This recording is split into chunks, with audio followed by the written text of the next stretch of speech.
Polyester is currently an important fiber type among synthetic fibers because of the fastest development speed and the highest output.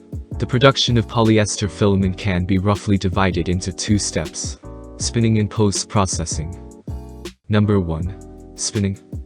According to the spinning speed, the spinning process can be divided into conventional spinning process, medium-speed spinning process, high-speed spinning process, and ultra-high-speed spinning process.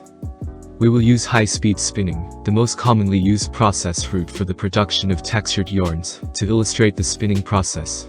The spinning speed of high-speed spinning is 3,000 to 3,600 meters per min, and the product after this process is pre-oriented yarn, POY. The principle of the process is to feed polyester chips into the chips hopper, then melt them, and ensure that the melt flows stably in the screw extruder. In the screw extruder, the melt is filtered and pressed into the spinner to spray out a thin stream of melt, and then quickly condensed by cold air to form a solidified tow fiber. During this process, pre-stretching is also generated due to the function of the yarn guide, and it also makes the fiber thinner. The nascent fiber is wound into a roll with a certain shape by the winding system. Number 2. Post-processing. The post-processing of chemical fiber refers to the processing that can make the spun nascent fibers suitable for textile production. Post-processing can be roughly divided into the following 5 steps: POY to DTY, twisting, hanking, dyeing, and winding.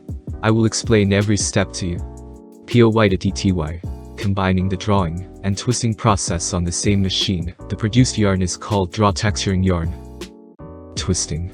Twisting refers to combining 2 or several single yarns together and twisting them through a machine to produce strong elastic strands with the properties of uniform thickness, smooth surface, and wear resistance to meet the needs of the subsequent process. The workers will set the twist on the machine according to the customer's requirements and wind one end of the DTY on the machine, and the machine will operate the twisting process. Hanking.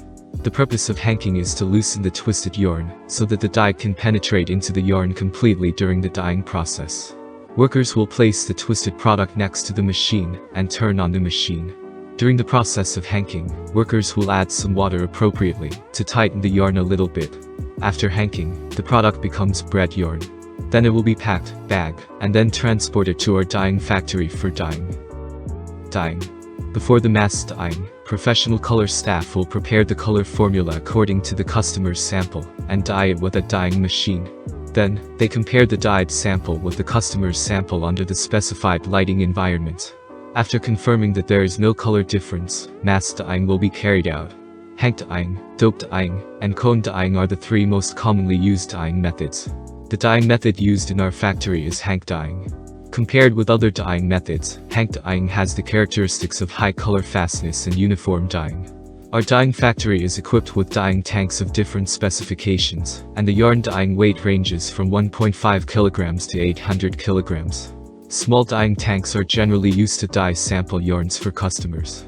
Dyeing is a link that tests experience and technology the most, because this process requires not only precise dye ratios, but also temperature control. At the same time, workers must add additives at appropriate times based on experience for the corresponding functions, such as waterproof, heat preservation, antibacterial, etc. Winding. Winding is the last process of yarn post-processing.